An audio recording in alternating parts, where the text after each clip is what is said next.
사람은 살아가면서 인생에 대해서 많은 질문이 있습니다. 왜 이럴까?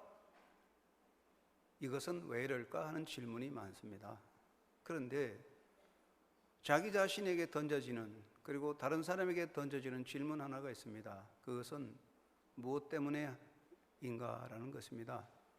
나는 무엇 때문에 사는가? 나는 무엇 때문에 애쓰고 수고하는가? 나는 무엇 때문에 참고 견디는가? 하는 질문입니다. 또 다른 사람을 향해서 당신은 무엇 때문에 사는가? 당신은 무엇 때문에 그렇게 수고하는가? 당신은 무엇 때문에 그렇게 달려가고 있는가? 이런 물음을 던져봅니다. 땀을 뻘뻘 흘리면서 산을 올라가는 등산객에게 물어봅니다. 무엇 때문에 그렇게 땀을 흘리며 올라가십니까? 올라가면 누가 상 주십니까? 대답이 뭡니까? 내려오려고 올라가지요. 인생은 내려오기 위해서 올라가는 것 같기도 합니다. 인생에는 삶의 이유와 목적이 있습니다. 그러나 많은 사람들은 자기 인생에 대하여 그러한 삶의 이유와 목적을 그렇게 심각하게 생각하지 않고 삽니다. 살아있으니 그냥 사는 거지, 그런 생각 정도입니다. 그러나 인생은 삶의 종말이 오고, 종말에 와서 나의 인생이 헛되지 않는 수고로 끝나기 위해서, 보다 더 보람되고 값진 인생이 되기 위해서는, 그 많은 후회가 따르지 않기 위해서는 우리가 사는 동안에 나는 무엇 때문에 이렇게 사는가 하는 질문에 대해서 대답을 해야 합니다. 예수 그리스도 이후에 사도 바울만큼 그 삶을 가볍게 열심히 산 사람이었고, 자신의 인간적인 잘못이나 악행이 없이 그렇게 많은 고통을 당한 사람이 없습니다. 또한 인간으로서 그렇게 높은 긍지와 내적인 자유와 부유함을 누리고 산 사람도 없습니다. 그래서 사도 바울은 예수 그리스도를 따르는 우리 모두에게 귀한 본이 됩니다. 사도 바울의 삶을 크게 보면 3기로 나눌 수 있는데, 제1기는 율법 아래에 있었던 삶이었습니다.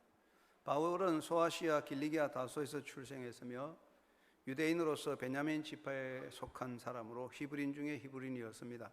그는 태어난 지 8일 만에 할례를 받았고 율법적 훈련을 받았으며 가말리엘이라는 당대 최고의 율법 서성 못에서 율법 훈련을 받아서 바울은 스스로 말하기를 율법의 의로는 나는 흠이 없다고 할 만큼 율법에 충실한 사람이었습니다.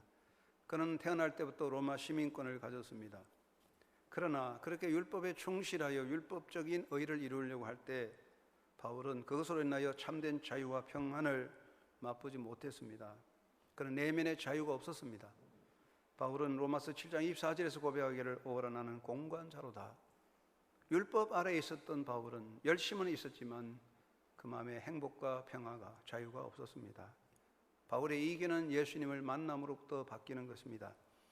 율법의 사람이었던 바울은 그 시대에 예수를 믿고 따르는 사람들에 관한 소식을 듣고 이 땅에서 이러한 자들이 발을 붙이지 못하도록 예수라는 이름을 부르는 자들을 이 땅에서 다 제거하는 것이 하나님을 향한 충성으로 여기고 전심전력하여 그리스도인들을 이 땅에서 제거하고자 혈안이 되어 다녔습니다. 바울이 다메섹 지역에 있는 그리스도인들을 찾아서 결박하려고 달려가는 중에 길거리에서 노상에서 부활하신 예수님을 만났습니다. 예수님은 바울에게 말합니다. 사울아 사울아 내가 어찌하여 나를 핍박하느냐, 이렇게 물으셨습니다. 부활하신 예수님을 만난 바울은 그 인생의 대전환을 맞았습니다. 단순한 생각과 사상과 가치관의 전환이 아니라 그의 전인적인 대전환이 일어났습니다. 바울은 자신의 대전환을 이렇게 고백합니다. 고린도후서 5장 17절에 누구든지 그리스도 안에 있으면 새로운 피조물이라 이전 것은 지나갔으니 보라 새 것이 되었다. 새로운 피조물이라고 하는, 새로운 창조물이 됐다는 전인적인 완전한 전환을 말하는 것입니다. 예수 그리스도를 만난 바울은 자신이 이제껏 자신이 인생에서 귀하게 여겼던 모든 것, 가문, 율법 행위, 지식, 학문, 사회적 지위, 명예, 이런 모든 것들을 이제 세상의 쓰레기로 보이고 다 쓰레기로 버리고 오직 예수 그리스도로만 충만한 삶을 살고자 추구했습니다. 대전환을 맞은 사도 바울은 이제 예수 그리스도 없는 삶은 그 자체가 공허한 것이었습니다. 그는 그리스도 예수로 말미암아 자유함을 얻었고 참된 생명을 누렸고 그래서 가장 부유한 자가 되었습니다. 바울의 제3기는 사도로서의 삶이었습니다. 바울은 예수님을 만나고 예수 그리스도를 자신의 생명과 전 존재의 주인으로 모시게 됩니다. 그래서 바울은 나는 예수 그리스도의 종이라고 고백합니다. 여기 종이라는 말은 힘이나 의무에 의하여 끌려가는, 강제로 끌려가는 노예가 아니라 자유하는 종, 자유함으로 섬기는 종입니다. 바울은 그 무엇도, 그 누구도 그를 지배할 수 없는, 그 누구에게도, 그 무엇에게도 예속되지 않는 자유로운 자로서의 섬기는 종이었습니다. 바울은 또한 자기 자신을 사도로 고백합니다. 사도는 스스로 따라가는 추종자가 아닙니다. 사도는 하나님의 선택을 입고 부름을 받아서 복음 선교를 위하여 보냄을 받은 사람입니다. 바울은 나는 그리스도의 종이요 예수 그리스도의 사도라고 고백하며 그의 남은 생은 오직 사도로서의 삶을 살았습니다. 그래서 우리는 바울을 생각할 때는 사도의 삶을 생각합니다. 사도로서 살아온 사도 바울의 삶은 인간적으로는 고난의 가시밭길이었습니다. 바울이 선택한 사도로서의 삶은 인간적으로 볼 때 너무나 미련한 자의 삶이었습니다. 사도 바울은 자신의 고백과 같이 자기 인생에서 예수 그리스도의 부활이 제외되고 부활이 없다면 세상에서 가장 불쌍하고 가장 미련한 자라고 말할 정도로 인간적으로 미련한 길을 걸었습니다. 사람이 고난을 당하고 고통의 수렁에 빠져드는 것은 무지하고 미련해서 그렇게 되는 것입니다. 스스로 원해서 그런 죽음의 수렁에 들어가지 않을 것입니다. 그러나 바울은 무지해서도 미련해서도 아니고 다 알면서도, 모든 걸 알면서도 사도의 길을 걷는 자가 되어 고난의 길을 선택한 것입니다. 인간적으로 보면 이보다 더 바보스러울 수가 없습니다. 다만 바울은 그리스도 때문에 스스로 미련한 자의 길을 걷게 되었습니다. 바울은 그리스도의 종이 되고 사도가 되어 인간으로 온갖 멸시와 천대를 받았습니다. 사람은 힘이 없고 능력이 없고 자신을 지킬 만한 배경도 없고 무력하고 나약하고 천박한 신분에서 살기 때문에 멸시와 천대를 당합니다. 사람이 힘이 있고 배경이 있고 사회적 신분을 가진 사람이라면 왜 멸시와 천대를 받겠습니까? 그러나 바울은 스스로 멸시와 천대의 길을 걸었습니다. 그는 힘이 없어서도 아니고 신분이 천박해서도 아닙니다. 사도 바울은 이렇게 고백합니다. 우리가 지금까지 세상에서 더러운 것과 만물의 찌꺼기 같이 되었도다. 쓰레기 같이 되었도다. 바울은 왜 그렇게 살았습니까? 얼마든지 인간적으로 존경을 받고 대접을 받고 영광스러운 신분을 누릴 수 있는 바울이 어떻게 해서 만물의 찌꺼기 같이 되었습니까? 그것은 이유는 하나입니다. 그는 그가 섬기는 예수 그리스도 때문에, 오직 그리스도 때문에 멸시와 천대를 스스로 받아들이고 그렇게 살았습니다. 그리스도인은 누굽니까? 여러분 모두가 그리스도인이요 그리스도의 사람인지 늘 믿습니다. 그럼 우리가 그리스도의 사람은 누굴까요? 그것은 그리스도 때문에 사는 사람이라 하겠습니다. 여러분 우리 모두가 예수 그리스도를 믿는 하나님의 사람들이라면 그리스도 때문에 사는 사람인 것입니다. 오늘 우리가 여기 선 것은 바로 그리스도 때문입니다. 나는 예수 그리스도 때문에 하나님 앞에 의롭다 인정을 받았습니다. 인간은 결코 어떤 행위나 노력으로 의롭다함을 받을 수 없습니다. 인간은 불완전한 존재입니다. 결코 율법의 요구를 다 이룰 수가 없습니다. 노력해서 되는 건 아닙니다. 어떤 노력으로 해도 하나님 앞에 의롭다 인정받을 수 없습니다. 그러나 내가 하나님 앞에 의롭다 인정받은 것은 오직 예수 그리스도 때문에 된 것입니다. 그리스도 때문에 나는 값없이 하나님 앞에서 의롭다 인정받아 모든 죄에서 사함받아 하나님의 자녀로 사는 것입니다. 우리는 그리스도 때문에 자유와 해방을 누리는 것입니다. 인간으로서 우리는 진노의 자식입니다. 진노의 자식은 하나님의 진노의 대상이요 죄로 인하여 멸망한다는 것입니다. 이것은 인간이 가지고 있는 존재적인 사실입니다. 부정할 수 없습니다. 비켜갈 수 없습니다. 피해갈 수 없습니다. 사람들이 하나님의 진노를 피해가려고 하는 것은 두려움에서 벗어나려는 인간적인 안간힘이라고 말할 수밖에 없겠지요. 그렇다면 무엇으로 우리가 하나님의 진노에서 벗어나 참된 자유를 누리게 되었습니까? 죄에서 해방된 사람, 죄의 지배에서 벗어나 죄로부터 자유하게 되고 죄인이기 때문에 벗어날 수 없는 하나님의 진노의 무서운 사슬에서 해방된 것은 전적으로 그리스도 예수 때문입니다. 이제 우리는 그리스도 때문에 죄의 사망에서 벗어나 자유하며 죄에 대한 진노에서 해방되어 행복한 길을 가고 있습니다. 또 우리는 그리스도 때문에 하나님의 자녀된 영광을 누리는 것입니다. 인간은 원래부터 죄 아래 있고 육신의 자녀로 태어나기 때문에 진노의 자녀입니다. 이러한 존재적인 운명에서 자유케 되어서 참된 행복을 누릴 수 있는 것은 무엇으로 인하여 일어나는 것일까요? 인간에게는 삶의 변화가 있습니다. 신분을 바꿀 수도 있고 이름도 바꾸고 환경도 바꾸고 국적도 바꿀 수 있겠지요. 그러나 그걸 다 바꾼다고 해서 본질적인 죄의 신분과 멸망의 사슬에서 벗어날 수 있는 건 아닙니다. 어느 나라에 갈지라도 어느 신분을 가지라도 인간의 본질적인 사망의 운명은 벗어날 수 없는 것입니다. 그럼 어떻게 우리가 하나님의 자녀로서 살아갈 수 있나요? 그것은 바로 예수 그리스도 때문입니다. 사람들은 이 세상에서 잠시 누리는 인간의 부귀 권세 때문에 세상에서 높은 신분을 얻으려고 감투를 얻으려고 그걸 위해서 싸우고 다투고 혈안이 돼서 얼마나 애를 쓰는지 몰라요.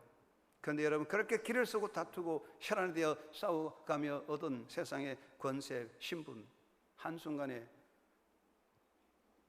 썩 없어지는 것들입니다. 손에 잡는 순간에 오히려 그것이 나를 찌르는 화가 될 뿐입니다. 그러나 이제 우리는 잠시뿐인 세상적인 영광이나 세상적인 권세가 아니라 영원한 영광과 권세를 누리고 있습니다. 그것은 우리가 하나님의 자녀이기 때문입니다. 우리가 하나님의 자녀이기 때문에 하늘나라의 상속권자로서 하늘나라의 주인이 되고 하나님의 사랑 안에서 하나님의 보호와 이끄심을 받습니다. 그것이 무엇 때문에 된 겁니까? 온전히 그리스도 예수 때문에 된 것입니다. 우리는 인간은 존재적으로 저주 아래 있습니다. 영원한 형벌 아래 있습니다. 인간이기 때문에 내가 잠시 누릴 수 있는 영광이 있어요. 세상에 잠시 영광이 있습니다. 영광의 관을 설 수 있어요. 그렇지만 그 관은 결국 자기를 파멸시키는 무거운 올무가 될 뿐입니다.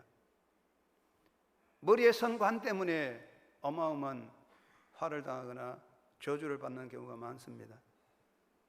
그러나 우리가 받은 영광은 그와 다른 것입니다. 이제 우리는 더 이상 실패자도 아니고 더 이상 파멸자도 아닙니다. 우리는 영원하고 영광된 승리의 자리에 서 있습니다. 무엇 때문에 이 영광스러운 승리의 자리에 서 있을까요? 무엇 때문에 영광스러운 자리에 서서 찬양할 수 있을까요? 그것은 그리스도 예수 때문입니다. 사랑하는 여러분, 그냥 왔다가 그냥 가는 사람, 그냥 종교인으로 사는 사람이라면 몰라도 정말 우리가 그리스도의 사람이라고 고백한다면 우리는 그리스도 때문에 이 모든 영광과 복과 행복을 누리는 것입니다. 그리스도 때문에 된 겁니다. 그렇다면 우리에게는 새로운 삶이 있습니다. 그것은 그리스도 때문에 스스로 지는 짐인 것입니다. 이것은 의무나 강요가 아닙니다. 이것은 공을 쌓는 공덕 쌓기가 아닙니다. 이것은 그리스도 때문에 우리가 스스로 서는 짐인 것이죠. 그것은 주를 향한 섬김의 짐이라고 하겠습니다. 예수님을 따르는 사람들은 인생에서 주권이 자기 자신에게서 그리스도에게로 이동된 사람이죠. 내가 내 인생의 주인이라는 것은 그리스도 밖의 사람이고 예수님이 내 인생의 주인이라고 인정하는 것이 그리스도의 사람이지요. 그리스도의 사람은 예수님에게 주권을 드리고 사나 죽으나 주의 것이라고 고백합니다. 그러므로 그리스도 때문에 우리는 주를 모시고 섬기는 것입니다. 우리가 그리스도인이라면, 정말 우리가 그리스도를 모시는 그리스도의 사람이라면 이 세상에 살 동안에 많은 수고와 눈물과 애쓰는 중에서, 그 모든 수고 중에서 모든 수고는 헛될지라도 나의 삶의 주인 되신 그리스도를 향한 섬김보다 더 귀한 수고는 없을 것입니다. 사는 동안에 그리스도를 섬기는 것이 내 삶의 최고의 기쁨이 될 것입니다. 그것은 그리스도인의 기쁨인 것입니다. 이것 때문에 우리는 주님의 몸된 교회를 더 사랑하고 섬기는 것입니다. 왜냐하면 그리스도 때문에 그리스도의 몸된 교회를 사랑하고 아끼는 것입니다. 그리스도의 밖에 사람이 있고 그리스도 안에 사람이 있습니다. 예배당 안에 있는 사람은 다 그리스도 안에 사람인가요? 그렇지는 않습니다. 그리스도 밖의 사람과 그리스도 안의 사람은 어떻게 갈라놓을 수 있을까요? 그리스도의 밖의 사람은 자기 중심으로 교회를 생각하고 교회를 이용하려는 사람, 교회가 내게 무엇을 줄 수 있나를 생각하는 사람이고, 그리스도 안에 있는 사람은 내가 교회를 위해서 무엇을 할 수 있으며, 내가 교회를 어떻게 섬기며 어떻게 예수 그리스도의 몸된 교회를 영광스럽게 만들까를 생각하는 사람이 그리스도 안에 있는 사람인 것입니다. 명확한 것입니다. 이것은 정확합니다. 그것이 안 된 사람은 그리스도 밖의 사람이라고 생각할 수밖에 없습니다.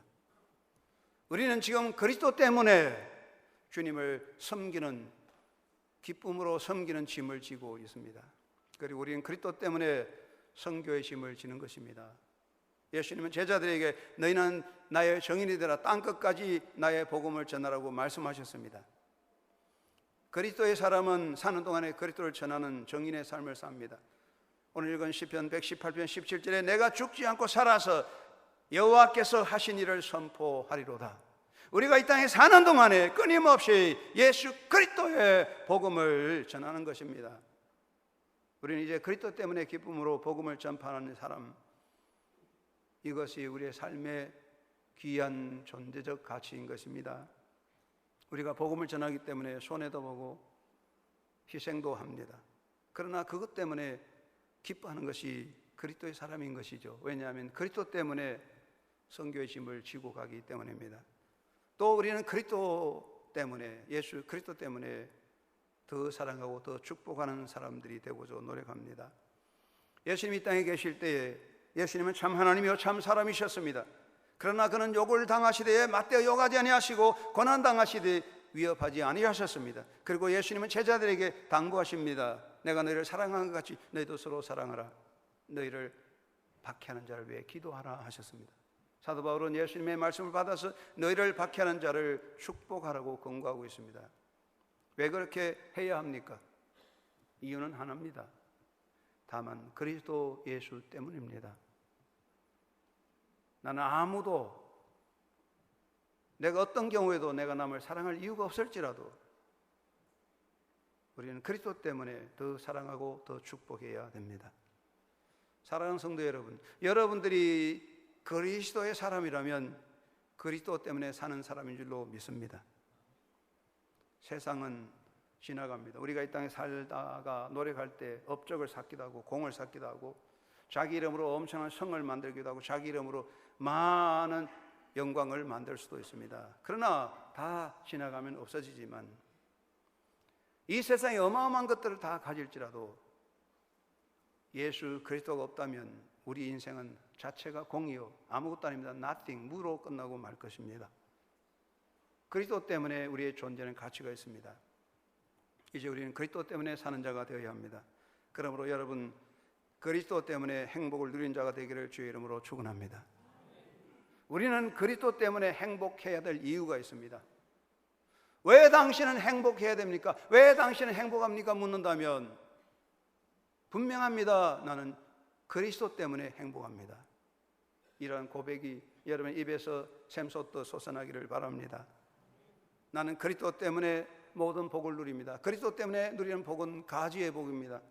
하나님은 농부십니다. 생명과 삶을 주관하십니다.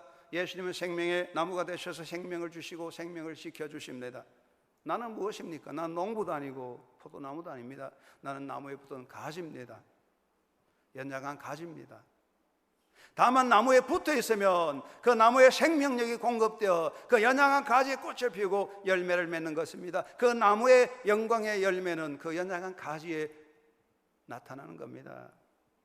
하나님은 농부가 되셔서 모든 역사를 주관하시며 예수님은 생명의 주가 되셔서 나를 지배하실 때 내가 예수 안에 있기 때문에 나는 주 예수 그리스도의 열매를 맺는 행복의 가지입니다. 여러분 그리스도 때문에 행복한 가지입니다. 우리는 예수님 때문에 하나님의 자녀의 영광과 복을 누리는 것입니다. 사랑하는 여러분, 아까도 말씀드렸지만 사람은 신분을 고치기도 하고 이름을 고치기도 하고 국적도 다 바꿀 수 있어요.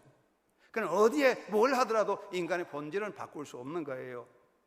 이 세상에 사람이 태어나서 한 번 태어나는 인생에서 하나님의 자녀 되는 것보다 더 큰 영광은 없는 겁니다. 최고의 영광입니다. 하나님의 자녀이기 때문에 상속권이 있어서 하늘나라 주인이 되고 하나님의 보호를 받고 기도에 응답받는 요구의 권한이 있습니다. 하나님은 그 자녀를 사랑하기 때문에 모든 것을 합력하여 선하게 이루어 주신다고 분명히 말씀하고 있습니다. 그렇다면 나는 그리스도 때문에 행복해야 할 이유가 분명합니다. 우리는 그리스도 안에서 하나님의 약속의 응답을 받습니다. 우리는 얼마든지 그리스도 때문에 행복해야 됩니다. 여러분 모두가 그리스도 예수 때문에 행복해야 될 의무를 다하는 삶이 되기를 바랍니다.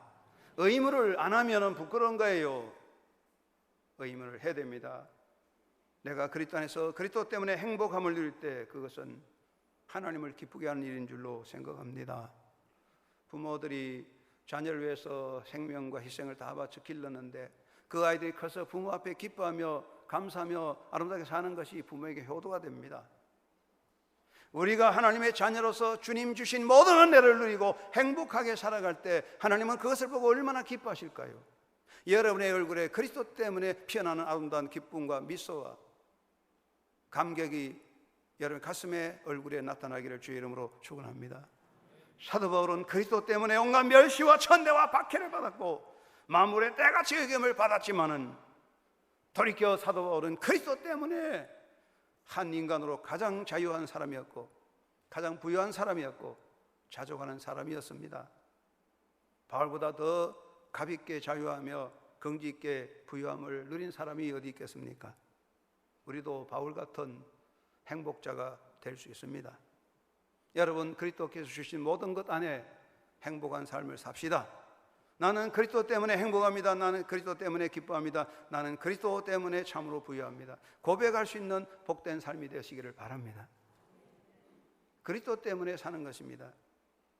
그리스도께서 우리에게 주신 것을 생각할 때 그리스도 때문에 우리는 얼마든지 행복합니다. 사랑하는 여러분, 우리가 세상에 살다 보면 아이고 나는 힘들어요, 너무 고통스러워요, 아이고 너무 정말 사는 게 짜증스러워요 말할 수 있습니다. 그러나 돌이켜 그리스도 때문에 나는 행복합니다 고백할 수 있습니다.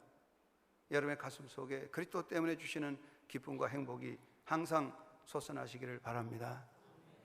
내게 강 같은 평화 넘치네, 내게 솟는 기쁨 넘치네, 이런 찬양이 삶 속에 함께 하시기 바랍니다. 그리고 우리는 그리스도 때문에 기쁨으로 내 몫에 십자가를 지고 가는 것입니다.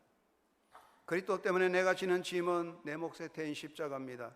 사도 바울은 하나님의 부름을 받았을 때 나는 이방인을 위한 사도라고 고백하고 평생 이방인으로서의 삶을 살고자 노력했습니다.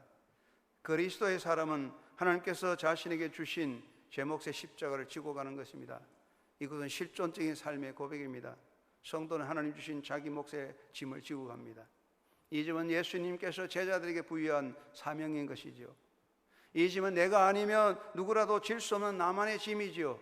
그래서 내가 그 짐을 져야 하고 내 이름으로 그 수고를 기억되고 내 짐이 내 이름으로 남아 있습니다. 내가 그 짐을 지고 가지 않으면 그 짐은 그 자리에 남아 있을 것입니다. 하나님께서는 내가 그 짐을 지고 가기를 원하시고 하나님께서 내가 그 짐을 지고 가기를 기뻐하십니다. 공항에 가면 사람들이 비행기를 타고 내려와서 자기 가방을 찾아가는 여객 터미널이 있습니다. 거기 가면 가방들이 줄줄줄 돌아오는데 자기 이름을 찾아 가방을 다 찾아가는데 어떤 가방은 주인이 찾아가지 않아서 그 벨트를 타고 빙빙빙 도는 가방이 있어요. 계속 돌아요 혼자서. 그러다가 나중에 안 되면 관리자가 가방을 따로 보관했다가 주인이 없으면 폐기 처분하게 되지요. 여러분이 져야 할 짐을 여러분이 지지 않으면 그 짐이 그대로 빙글빙글 돌고 있을 수 있습니다. 여러분이 져야 할 짐을 혹시라도 여러분이 지지 않아서 저 빈터에 덩그러니 홀로 남아있지 않은 것이 한번 생각해 보시기 바랍니다. 내가 져야 될 짐은 내가 지고 가야 됩니다. 때가 되면 모든 것은 멈춥니다. 때가 되면 더 이상 짐을 찾아갈 수 없고 더 이상 짐을 질 수도 없습니다. 다 폐기 처분됩니다. 이제 우리는 그리스도 때문에 내게 주신 내 몫의 십자가를 지고 가는 것입니다. 이것은 나를 위해서 모든 걸 주신 예수 그리스도에 대한 나의 작은 응답이라고 생각합니다. 내가 질 나의 짐은 무엇일까요? 사람들은 생각하기를 나는 져야 될 짐이 없다고 라고 생각할 수 있을지 모릅니다. 그것은 잘못된 것입니다. 여러분은 어떻습니까? 우리 주님의 몸된 교회 안에서 내가 져야 할 내 몫의 짐은 무엇인가 생각해 보셨습니까? 인간관계에서 내가 져야 할 내 몫의 짐은 무엇인가를 생각해 보셨습니까? 우리는 주님의 교회 안에서 인간관계에서 내가 져야 할 짐이 있습니다. 사람을 향한 작은 봉사, 이웃을 향하여 사랑의 손길을 내미는 이 모든 것들은 우리에게 주어진 작은 짐이라고 생각합니다. 복음 전도에서 내가 져야 할 내 몫의 짐은 무엇입니까? 전도는 특별한 전도자만 하고 선교는 선교사만 한다. 그것은 아니겠죠. 누구에게나 복음을 향한 자기 몫의 짐이 있습니다.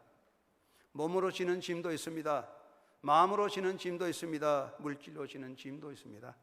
직접 몸으로 감당할 수 있고, 격려하며 기도로 마음으로 함께할 수 있고, 물질로도 동참할 수가 있습니다. 우리 모두가 주님을 향하여 짐을 지고 나가는 제자가 되어야 하겠습니다. 우리 모두가 이제는 그리스도 때문에 그리스도를 기쁘게 하고 내 몫의 짐을 기쁘게 지고 가야 됩니다. 삶의 한가운데 내가 져야 할 짐 그대로 남아 방치되고 있는 것은 아닌지 여러분 스스로 그 짐을 지고 갑시다. 우리가 좋아하는, 한국 사람이 좋아하는 영화 가운데 삼총사라는 영화가 있죠. 옛날 사람 많이 봤잖아요. 삼총사. 삼총사 보면 달타냥이라는 사람도 나오고, 그 삼총사들이 칼을 쫙 뽑아가지고 쫙 칼을 대면서 구호를 외칩니다. One for all, all for one. 그렇게 외치잖아요. 그 무슨 뜻입니까? 세 사람, 네 사람이 모여서 하는 말입니다. 우리 모두가 한 사람을 위해서 싸운다. 그리고 한 사람은 모두를 위해서 싸운다. 이것이 삼총사의 정신입니다.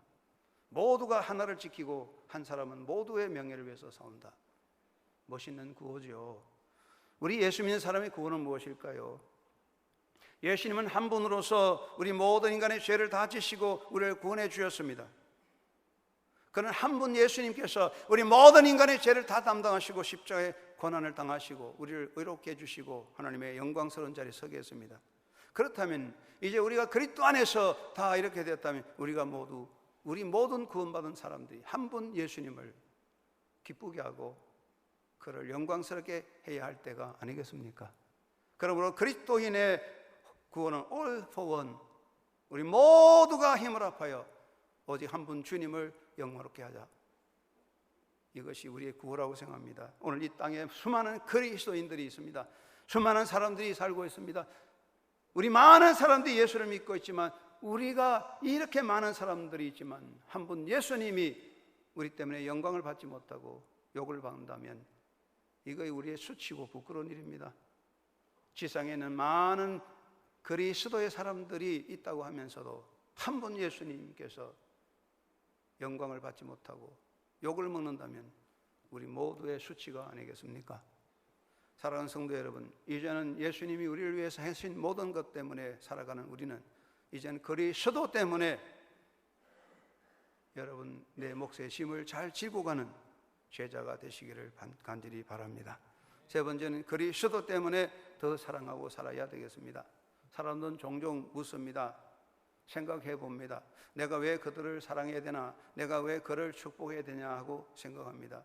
그는 항상 내게 괴로움과 나를 힘들게 하고, 그는 항상 나에게 상처를 입히고, 그는 항상 나를 비방하고 저주하는데 내가 왜 그를 사랑하고 내가 왜 그를 축복해야 되냐고 물어보게 됩니다. 대답은 무엇일까요? 사람마다 자기 처신에 그만한 이유가 있습니다. 핑계 없는 무덤이 없다고 말하지 않아요. 그렇습니다. 내가 더 이상 사랑을 베풀지 않고 내가 더 이상 축복하지 않아도 될 만한 인간적인 이유와 핑계가 있습니다. 분명히 이유가 있습니다. 그러나 그럼에도 그리스도를 따르는 우리는 그리스도 때문에 더 사랑하고 더 축복해야 되는 것입니다. 예수님 말씀했습니다. 내가 너희를 사랑한 같이 너희도 서로 사랑하라. 예수님 말씀의 참뜻은 무엇일까요? 우리는 결코 예수 그리스도와 같이 살 수 없고 우리는 예수님과 같은 사랑을 실천할 수 없습니다. 그러면 예수님께서 무슨 뜻으로 그런 말씀을 하셨을까요? 이렇게 생각해 봅니다. 인간으로서는 사랑할 수 없고 축복할 수 없는 이유와 핑계가 있을지라도 그렇다 해서 그것 때문에 사랑하기를 멈추지 말고 포기하지 말고 나를 사랑한다면 나로 인하여 너희는 더 사랑하고 축복하기를 힘쓰라는 말씀인 줄 믿습니다. 그렇습니다. 우리에게는 더 이상 사랑하지 않고 더 이상 축복하지 않아도 될 이유와 핑계가 충분할 수 있습니다. 나는 더 이상 그를 사랑할 필요도 없고 이유도 없다, 그렇게 말할 수 있습니다. 응당 그런 이유가 있을 겁니다. 그러나 그것 때문에 멈출 수는 없는 것입니다. 우리는 그리스도 때문에 더 사랑하고 더 축복하는 것입니다. 인간적인 이유와 조건, 인간적인 필요와 목적이 있어서가 아니라 오직 한 가지, 우리가 사랑하는 그리스도 때문에 더 사랑하고 더 축복하는 삶이 하나님 보시기 아름다운 일인 줄로 믿습니다. 사람의 삶에는 후회가 따라옵니다. 많은 후회가 있겠지요. 그러나 마지막 한 후회는 사랑할 때 사랑하지 못한 것이 후회가 되고 베풀 때 베푸지 못한 것이 후회가 크다고 합니다. 젊은 시절 사랑한 사람에게 사랑한다 말 못하고 평생 살아온다는 것, 후회되는 일이겠죠.